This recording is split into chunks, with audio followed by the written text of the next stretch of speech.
After the quick commercial break, I'm very happy to announce the first talk today. So, right on time he's here. It's Philipp Singer. He's already been part of the conference before. I got to know him a few years ago. He holds a PhD from TU Graz with honors. Was sometime at Unica and is now senior principal data scientist at H2O. Also, very importantly, Philipp holds #1 in the competition challenge at Kaggle. For all of you, I guess all of you know, but just to be sure, Kaggle is just the ranking or the competition for data scientists. So you could also call it the ATP of data science if you want. And also just to translate it to my Serbian friends, so maybe you have Novak Djokovic, who leads #1 at ATP, but yeah, Philipp Singer is the same for the data world. So even more, I'm very happy to have you here. And Philipp has a talk, how to apply deep learning models to sports analytics, which is actually a very interesting topic and which came up since NBA and NFL and you name it, DFB are collecting more and more data. And Philipp will show how to apply the most sophisticated deep learning models to these kinds of problems and how they can even transform sports. So please give him a big applause. Philipp Singer.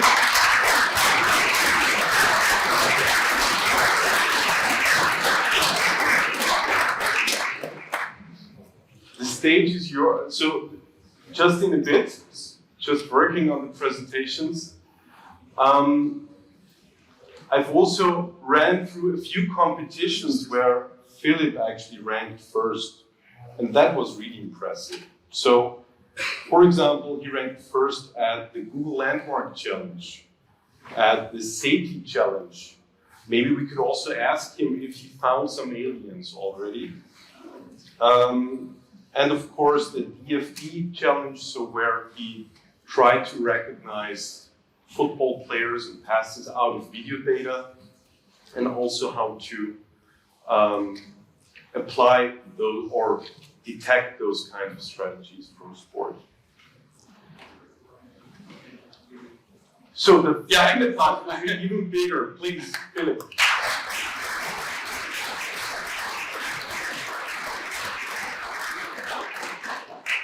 Yeah, thanks everyone. Hope the slides are here in a second, but I can already start introducing what I will talk about. So the talk is titled From Data to Performance, How Deep Learning is Revolutionizing Sports Analytics. This is only, and here we are going, this is only one part of what I want to talk about today. I also want to give a little bit of my story through data science career, what I have been doing, what I'm currently doing, and hopefully give a little bit of inspiration, a little bit of different insights into exactly this topic, which is deep learning for sports analytics, and just want to cover a few different things. So, probably this is not working, or it is. I have already been introduced now, but just again a little bit about myself. So yeah, I'm Philipp Singer. I currently live actually in Vienna. I studied at the Technical University of Graz, and also did my PhD there in computer science. I then continued working in research, started a scientific career with doing a postdoc in Germany. But then at some point decided, okay, I also want to do more applied data science. So I moved back to Austria, started to work for industry, first for an insurance company as a data scientist. And then since 3 years ago, I am now working for H2O AI.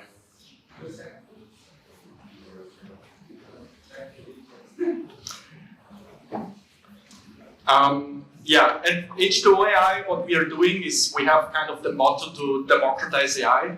So we are trying to build both open source products for everyone to use, but we also have tools in the space of tabular data with automated machine learning. But what I am mostly responsible for is deep learning products, meaning doing things like building products for you to train models in deep learning space, specifically for computer vision, NLP, audio, speech, and similar like problems.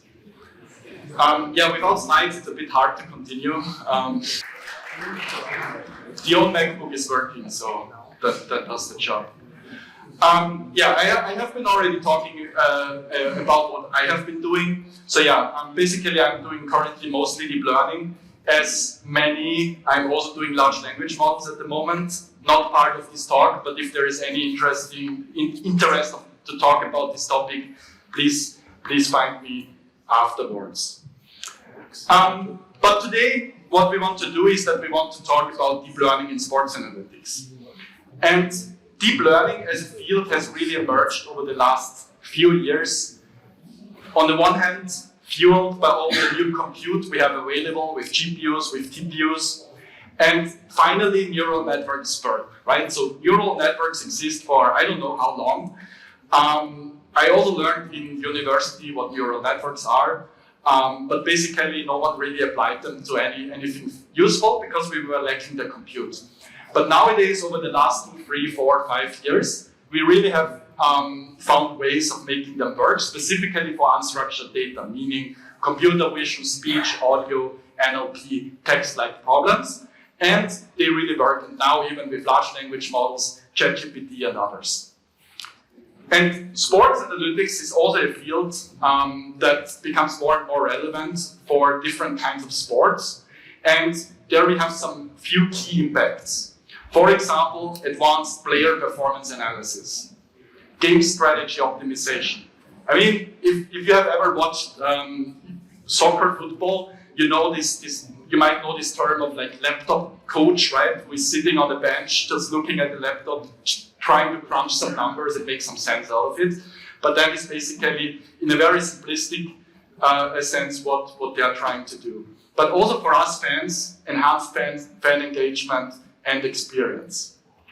Talent identification and scouting is obviously another big field, and also what I will talk a little bit about, injury prevention and rehabilitation. But before we start to talk more about some of the projects I have done in this space, I want to, because that was mentioned also in my introduction, to give you a little bit background of where I have been doing these projects. So around 4 years ago, I started to do what you can call a competitive data science, which is a way to compete on certain kind of data science problems on a platform like Kaggle. Kaggle is actually the largest platform where you can do this kind of competitions, but it is much more. And that's why I want to also tell you a little bit about it. It is the world's largest data science and machine learning community. Actually, it was already founded in 2010, when I think data science was not even a proper term yet. And it was later acquired by Google in 2017. And it is a platform for data scientists to learn, compete, and collaborate. So even if you have no interest of competing, you can still find a lot of knowledge and wisdom on the platform. And actually, a couple of days ago, they published this slide that they now have 13 million users on the platform. So yeah, it is quite a big community. It also has free compute. So if you know like Google Colab, it is even better on Kaggle.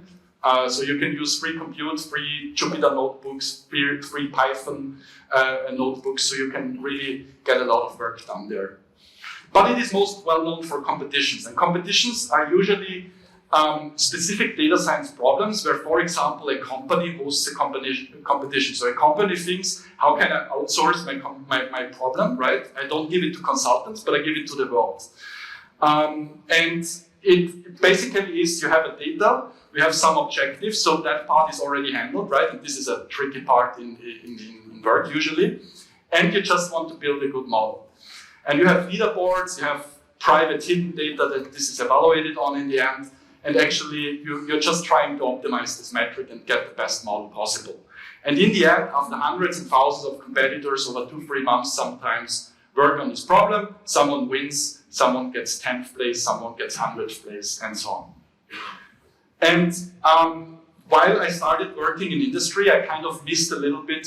I mean, in research, you write your papers, right? So you have a little bit this competitive nature in research, and I was missing this a little bit while I was in industry, and I started to look at Kaggle, and it was a perfect place for me to be involved in different kinds of problems compared to what I usually work with. And that's also what I can encourage everyone to try from time to time, to get out of your personal bubble and be really involved with different kinds of things, because methods can be really applied across fields many, many times, and you can build your repertoire of different types of methods and tools to address your problems. And a little bit of bragging, as was already mentioned, I'm currently here on the left-hand side. You can see that I'm currently ranked 1, so it is like tennis, you have like a global ranking in the end. Out of all the recent competitions, kind of an ELO ranking. I'm currently ranked first, and yeah, I have done more than 40 competitions, so quite a lot in many different fields. But you can see there are also other categories. So you can host data sets, you can get medals for data sets, you can share your notebooks that you're creating with the world. So there's like just going to Kaggle, browsing through the old competitions, reading notebooks is a really great learning experience. And there's also a large discussion forum that you can participate in. As we want to talk about, going back to what we actually want to talk about sports analytics. And Kaggle has been quite, let's not call it famous, but there have been quite a lot of interesting sports competitions on the platform itself. And I want to talk about 2 of them in a bit more detail, which is the first one, which is an NFL competition, and the last one, which is maybe more to our local culture about European soccer, football, let's not call it soccer, football. And just quickly talk also about some other NFL competitions. And yeah, you can see the first one is already 3 years ago, so this was actually one of my first rather competitions I came into, and I had no idea about NFL before, and the last one was just 1 and 4 months ago. So this was the NFL Big Data Bowl in 2020, and as I already mentioned, I'm actually a sports fan, I'm a sports guy, I like a lot of different sports, but American football was not one of them. So just to prove my point, I really got into this quite blind about the actual workings of American football. But here you can see a video of a typical play that we are interested in this problem here. So in NFL in general, you have different types of plays. It's a bit more static than like, let's say, soccer, but you have like a certain point in time, and then you have a type of play. This could be a kick, this could be any different thing, and there are these rushing plays. And here on the video, you can see the quarterback gives the ball to the rusher, and now the rusher runs and tries to run as far as possible, right? That's the goal. So quarterback gives the ball to the rusher, and the rusher needs to run. And the problem here that we needed to solve was, how can we predict the yardage of a run play at the time of handoff? So I think this one is not working. Yeah, here, maybe you can see it. But here basically happens the handoff in a second, here, and now the rusher is running. Yeah? And this was probably, I don't know, 15 yards, I don't know. And at the point of handoff, can we predict how far the rusher will run? And actually the NFL has for years now already, is quite advanced in that sense. They have a tracking sensor in all of the shoulder patches of all the players. So at any point in time, they know the data, where is the player standing, where is he facing, how fast is he running, and a few other things. So a lot of tracking data. So we are actually not looking at videos here, this will come later, but we're just looking at the tracking data. And if we visualize this data, it looks something like this. So think about how you can represent such data. You just have a large 2D space, right? The field of the NFL play. And you have all the different players. Orange would be, in this case, defensive players, and blue would be offensive players. And for each of the players, you know actually where they are facing. So this is kind of the direction you're seeing. And how fast, what is the speed, what is the acceleration of them. So that would be the length, or here visualized just of this arrow. And actually, at this point, I'm going here. At this point, we are interested in this guy here. So that is the rusher, right? The rusher is looking into this direction, and we want to know with this data and potentially past data, how far is the rusher going? So just us in the room, we could now look at that and would say, okay, maybe he can get through here, right?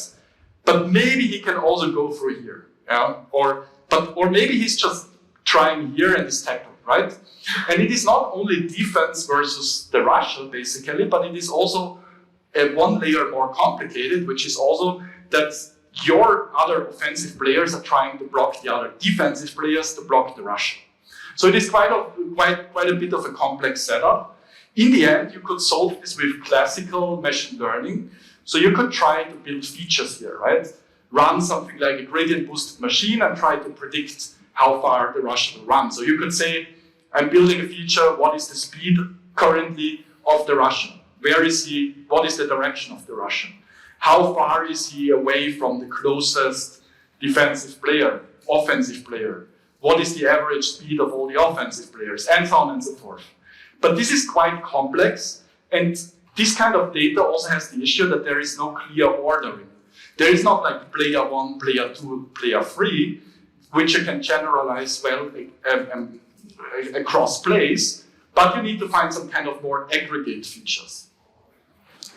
And don't be too intimidated about this graph, but how we solved it in the end is that we built a custom neural network to solve this issue. So just very quickly, roughly to go through it, what we want to do is that we want to build some kind of embedding, some kind of representation of the individual players in the field, and then put that in contrast to the Russia and try to predict it. So we represented the data with kind of a tensor, which has all the other 10 offensive players and the 11 defensive players, and then features against each other. So like, what is the difference in speed between that player and that player? What is the difference of position on the field between that player and that player? And then we just use convolutions and linear layers. And the advantage here is that we don't need an ordering, because we can, similar to how it is done in computer vision, we can just pool. Pooling meaning aggregating across everything. So in the first step, we would collect these pairwise coordinates and speeds. Then we would assess each defensive player against each offensive player's aggregate. So then we have a representation of each defensive player. So one dimension less. And then we can say how is the Russia against each defensive player aggregate, and then we are predicting the yardage. The nice thing about this competition was that they actually evaluated it among completely new plays. So you had to give them a model, and then they ran, or more NFL games happened, and they actually put your model kind of in production environment, you can say it like that, and ran it across this new unseen data and scored. And yeah, our solution was actually quite different to the others. And we were far ahead in kind of the accuracy, and it was really making this problem with a new state-of-art solution. And we also got a lot out of it in the sense that actually the NFL started to use this model afterwards in production.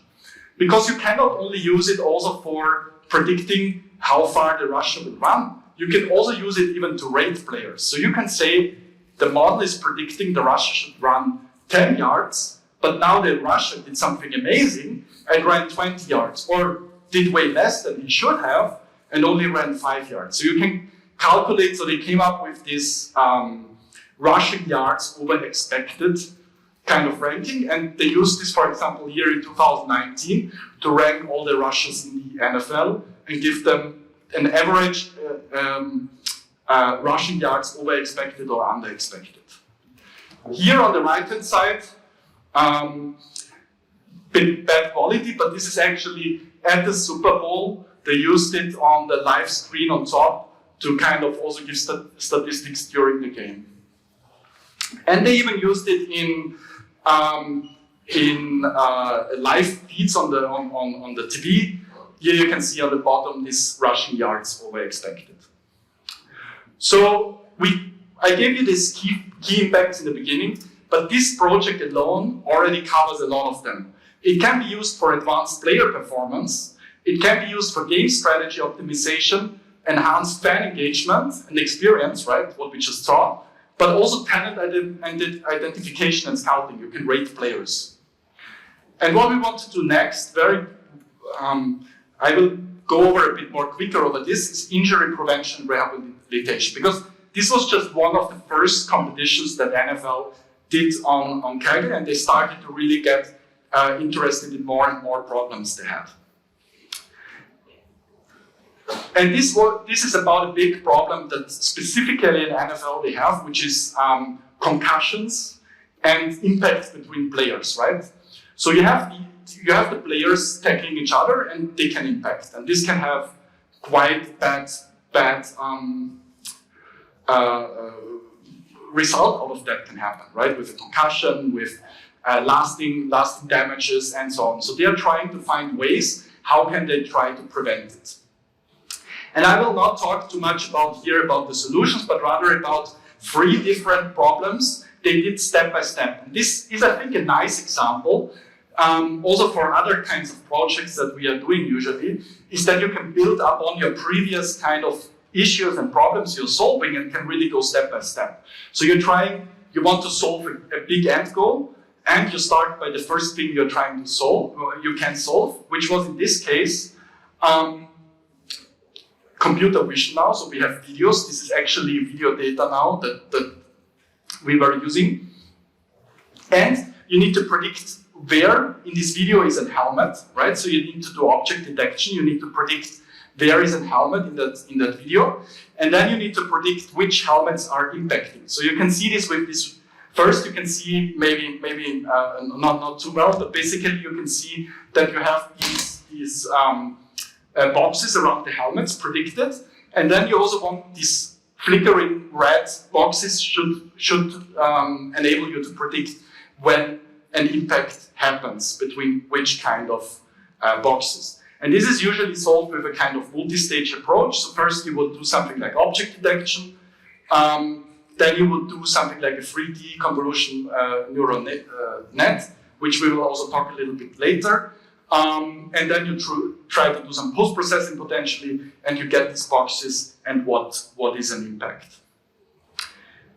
Now that they had, this is again another competition project building up on that. Now that they knew which are the boxes, which is the impact, they wanted to actually know which player it is.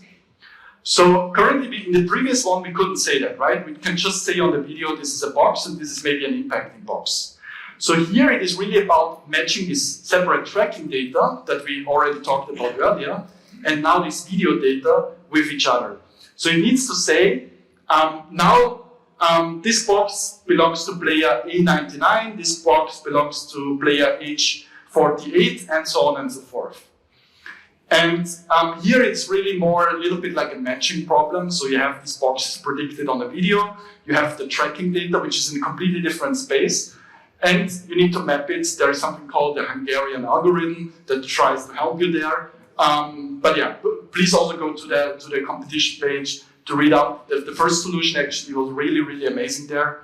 And actually the first place solution was then also again used as an input for the final competition they did for that, which is now to detect which players contact when. So now we know these are the boxes, belongs to this player.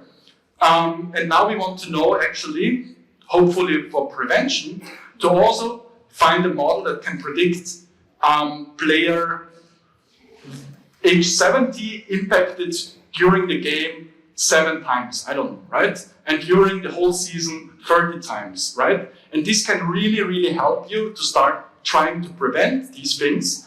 First of all, trying to see early, did they impact a lot? And then going somehow forward with some prevention mechanisms. So yeah, here again, this builds up on the previous kinds of competitions with the data, with the models, and then tries to do this actually different types of detections, also player to player and also to ground. This was just recently, 3-4 months ago, and we finished second there. So yeah, this was mostly about injury prevention and rehabilitation. And the final thing I want to talk about is now going more to our local, what we are locally watching a lot is football, right? And here, this was something from very recently, around a bit before Christmas.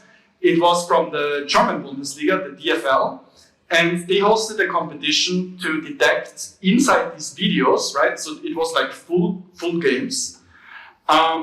Detect the events in that video. So currently, there are actually already people doing this. So they are manually sitting, right? And manually annotating these kind of videos, what happens. They watch the game, actually sometimes even live during the game happens, and annotate, oh, this is a pass now, this is a pass, right? And so on and so forth. This is a throw-in, this is a tackle, this is a shot. And these kind of things are both used for audience, right? So we can see the statistics sometimes. What is the pass percentage? What is the expected goals and so on? So there is a lot of stuff that is happening separately, but also for coaching and other kind of endeavors. And now they thought, okay, we have a lot of this labeled data, right? So we already labeled a lot of these past games with exactly these kind of informations. When is an event happening? Like when is a pass happening in that video?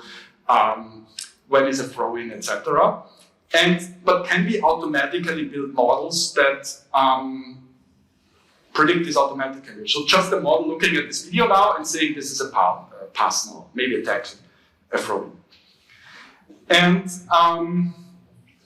again, we build upon a lot of the work that we did previously in all the NFL competitions. And actually the models, this is also a little bit of the point I tried to make earlier, work in similar fashion across, or the techniques work in similar fashion across these video-like data.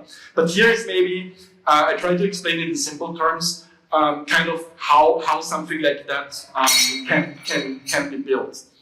So in the end, what we are always doing in these computer vision problems nowadays is that we do fine-tuning. So that means we are using some kind of large pre-trained model, and we are just taking the weights from these pre-trained models, which are usually trained on ImageNet, which is like a large corpus of general images, and then just continue training for that on our data at hand. So this could be a simple image classification problem.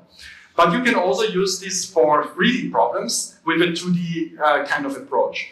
So let's say in this case, we are interested, we have a video, and we are currently at, I don't know, minute 1 second 13, and we are trying to predict whether there is a pass, whether there's a tackle, whether there is a throw-in, or whether there's nothing. So we are interested in this point T here in the center. We can take, the video is just a collection of frames, right? So we can take this frame and we can say, okay, we just take this frame, feed it through our deep learning model, typical 2D approach, and try to predict it.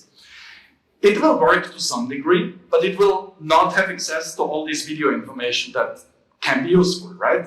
So a model intuitively, when we watch this, we know what happened before at least, right? And potentially if we watched it also, the longer video, we know what happens afterwards. And we can make more intuitive sense about, is this now a pass based on what happened a little bit before, a little bit after.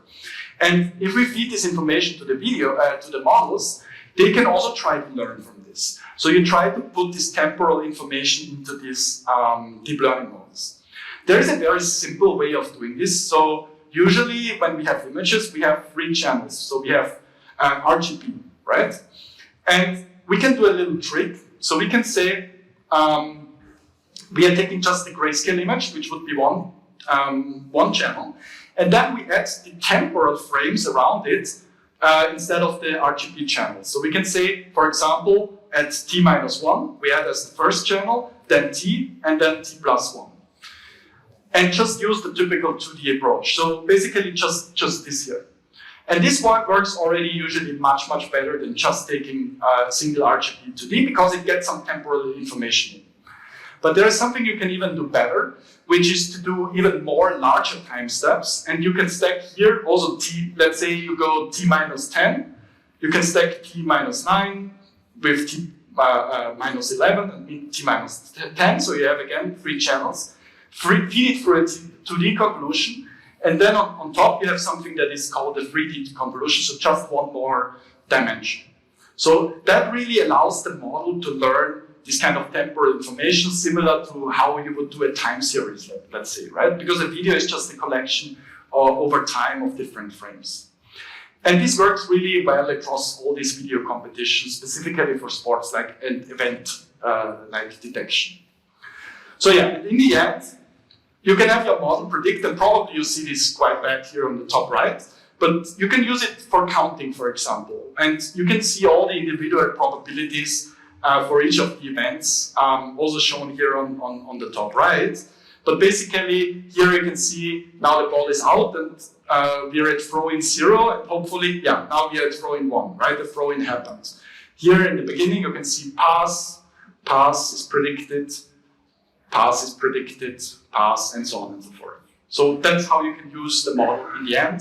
And actually, these kind of models really worked well on this kind of data.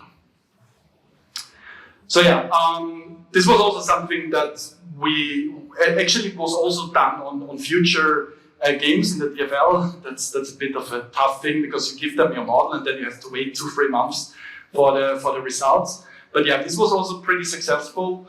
And again, this covers a little bit of game strategy, enhanced fan engagement and experience. And I'm sure the DFL will also follow up on some of the work there.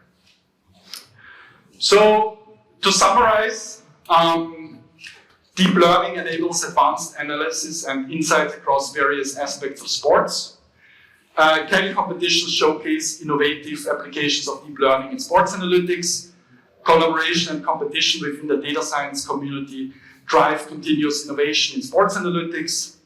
And embracing deep learning in sports can lead to improved performance, injury reduction, and an enriched fan experience.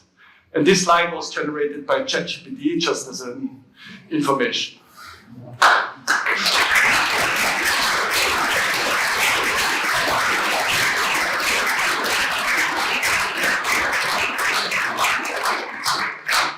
So thank you, Philipp, for a great presentation. And again, sorry for the technical difficulties at the very beginning. So I would ask the audience for questions. So microphone is passed, so please, if you have questions, ask right away. The first part, how you defined this stop condition. So how long this rusher goes, when does it stop? So which is the condition for that? You're basically directly trying to optimize this, right? So this is your objective. You have historic data, and you know this historic place, you know how far the rusher went, right? So you're trying. This is your target column. Think of it like a regression, right? So you have like in this play the rusher runs 10 yards. In this play he ran 3 yards, and then you train a model on this data with this target column, and that's how you do it. So there is no specific stopping criteria. The model learns kind of what is the predicted yards that the rusher will run. So yeah, exactly. If he just stops and turns it back, so he has 1 second when it stops. So you have a time when he stops at least for 10 seconds and it stopped. But that's how NFL works, right? As soon as the rusher stops and the ball is either I think there are some rules. I still don't know all of them, right? If the ball is on the ground, if someone else touches it, and so on, that's the condition for the play to stop. there are certain kind of definitions of when these are the rules of the game. When Okay, thank you. Hi. So thanks for the talk. It was very interesting and very impressive. I would like to ask you in a way how you work, like how your magic works behind it. How do you get to be number one? If you can give us some tricks, how you think, how you organize yourself. And also, I was curious, like, do you do all of the work alone, or you have some team behind? Because you say we all the time. Yes. So, Yes. maybe a few words. Yes, thanks, good question. So first of all, to the team aspect, all of the stuff I showed you here is, and actually I showed it on this one slide with the results, is a team effort. So I have done competitions alone because you actually need to do some alone to get to this grandmaster status. But otherwise, I really like to participate always in teams. So I have my own friends, right, with whom I usually participate in. Those were either someone from work that I know, or some personal, and your team grows over time. You have the people you work with. But usually I really enjoy teaming, and usually we do it in a team, which is something like 2, 3, 4 people usually. And over the time, this is also something you learn on work, right? When you operate in a team, you find a good way to collaborate, and it becomes more and more natural to work together. So yeah, I usually do things specifically nowadays in a team because it's more fun, and you can split up the work a little bit. But it can be actually also a bit more stressful sometimes because you owe someone something, right? If you don't do something for a week, you're kind of in a team and you want to also help the others.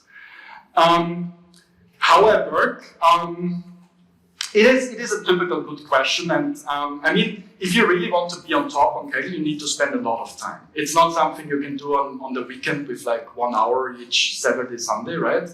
But you need to invest a lot of time. I don't think it's necessary. If you want to do it, do it. It is fun if you're very competitive, but you can get something out of these competitions.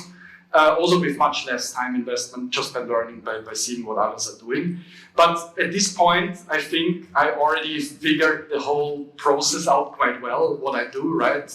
I have what I mentioned at the beginning, I know all the techniques, I know where to start. I have a very quick idea of what I would try first. But usually the process is a lot of experimenting. So building a baseline model, getting like your whole pipeline ready, that is the very first thing. So implementing the metric, implementing your training routine, preparing the data, getting a score, maybe submitting it directly to Kaggle to know that everything works. You get the score you're expecting to, and then iterate from there. So there is a lot of experiment tracking, logging, and just iterating, right? Letting the GPUs do the job a lot of times. So yeah, it's a very iterative process. So thanks for the insight. To all the fellow data scientists, it's actually a team sport. So please keep that in mind. Maybe we have another question, or yes? So I'm wondering what kind of compute do you have access to? Mm-hmm. I actually don't have that much compute access to. There are some people on Kaggle and these competitions who have a lot more. I personally have I have good compute, but not good enough. I have something like A6000 GPUs, if you know them, 3 of them. But some other people have like E100s, nodes. I don't know. Some people work at NVIDIA who compete on Kaggle, right? They have a lot of stuff. So yeah, I think it was like when I started, it didn't play that much of a role, honestly. But nowadays it starts to play more and more of a role, what compute you have. Kaggle still offers good compute. So you can usually, I mean, the end results you can usually run on smaller GPUs quite fairly. But getting there is the issue, right? Because what I just said, you need to experiment a lot, and the faster you can experiment, the more things you can try. And there it plays a role. But yeah, compute is a thing. I don't have that much, but there are definitely people who have way less. Yeah. So I actually have many questions, but still, if you may, I have one. Sure. back to the topic. So how do you think that sports as such will change with such kind of analytics? Yeah, it's a good question. I mean, they are already using it a lot in like the actual teams, right? And to really bolster and boost their internal analysis they're doing, to scouting. There's a lot going on in scouting, in fan engagement. Like in the US, fantasy football is big, right? And there is a whole market just for statistics and analytics for NFL, for fantasy football. Here, I'm not sure. We are using it not that much yet in general. For the fan experience, maybe at some point you can watch on your TV and select different stats you want to see and maybe rewind and see the predictions and so on. Maybe. It's hard to say. But in general, data gets used more and more in all the fields we are working in. Will sports become boring then? Hopefully not. Hopefully not, right? I mean, you already saw it. You already saw it in the World Cup if you watch this new VAR technique, right, with the offside, where they're actually now starting to use also models to predict if something is offside, not only the line and people looking at it, but actually directly predicting it. So I think these things will, if they get better and better, they will be also making more and more automated decisions also for the active sports itself. Cool. So let's hope that, again, big applause to Philipp.